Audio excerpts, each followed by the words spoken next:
To Africa now here on the programme, where authorities in Nigeria announced they've detained a British military officer on arms trafficking charges. Now civil society groups are calling on London to conduct an official investigation into the matter. The Nigerian Department of State Services conducted a covert operation, resulting in the recovery of 50 AK-47 rifles, 6 pump-action shotguns, and over 3,000 rounds of ammunition.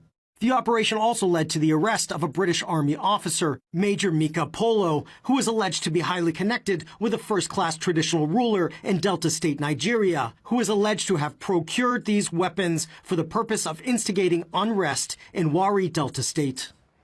Well, the officer was detained in Abuja while trying to board a flight back to the UK. Rights groups argue the case could fuel instability in the country. Well, the British government, get this, has refused to confirm the individual's name, only saying he was never a commissioned officer, just a low-ranked reservist. So we heard from a Pan-African researcher and historian who says the secrecy on this from London is actually very telling. What is happening now is just a reflection of, the fact that we have been having this for decades. We have been experiencing this for years. And at this material point in time, UK cannot say that she has no knowledge about the officer. And in fact, it is hypocritical for the United Kingdom to say that she cannot release the details of this man. She cannot release the details of this terrorist, because he is not about a terrorist. When you come to someone else's country to trade arms, you are not about a terrorist. You are no more a soldier, you are a terrorist. So I am not optimistic about the government of UK, holding this guy to account. I'm not, this terrorist guy, holding him to account. I'm not optimistic because he is indeed, an agent of UK government, and they would always protect their own. And how do you know they will protect their own in this case? The UK, High Commission in Lagos have said it, that they will never release, the identity of this terrorist. How would you not release the identity of a terrorist, if not for the fact that the terrorist is your errand boy? Kudos to our custom and immigration service. You have done a wonderful job. And reason why I say kudos is that it's no longer business as usual. Because Nigeria have been countering something similar, but once the custom and immigration take bribe, they will not bring it to the notice of anybody. But this approach is different from what we have been facing before. So can you imagine London have denied that person 50 AK-47, 4 pumping action, and 3,000 live ammunitions. Wow. Nigeria government, this is a right time and this is a proud time to be in Nigeria. This is a wonderful job. You know what? Keep him behind the bars.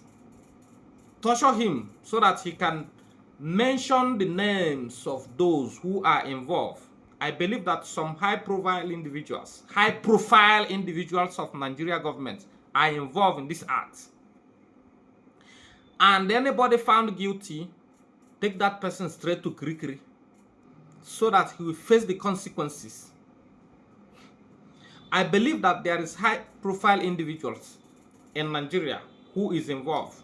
I believe also that there is high-profile individuals from London, from UK, from United Kingdom who is involved in this act. So I trust Nigeria government. I trust the investigation because I cannot downgrade Nigeria every time. Once you do something good, I will praise you. Once you do something that is not good, I will tarnish your image. I will devalue you. But once you do what is good, I will always praise and add value to our society. Nigeria being better is collective effort. It's not one-man effort. So we all have to contribute to the betterment of our nation. I am only saying that you guys should investigate more. Torture him, interrogate him, so that he can mention and leak all the secrets. So that he can tell you how they run the syndicates. This is not first time of him smuggling something of such into Nigeria. This is not first time of him smuggling something similar. Okay, let's take it as an example. If Nigeria military man trying to smuggle weapon from Nigeria to London, think of what will happen to that individual. Our own Senator Ike Ekweremadu, is in prison in the United Kingdom. He's in a prison in the United Kingdom because they set him up. So if our own Ike Ekweremadu can be in jail in London, this young man is supposed to serve as long as possible. Nigeria government should not leave him, and Nigeria government should arrest anybody linked to this kind of illegal smuggling of arms into our country, smuggling of arms in order to sponsor terrorism, in order to make our country unrest and uncomfortable to stay. What is their agendas?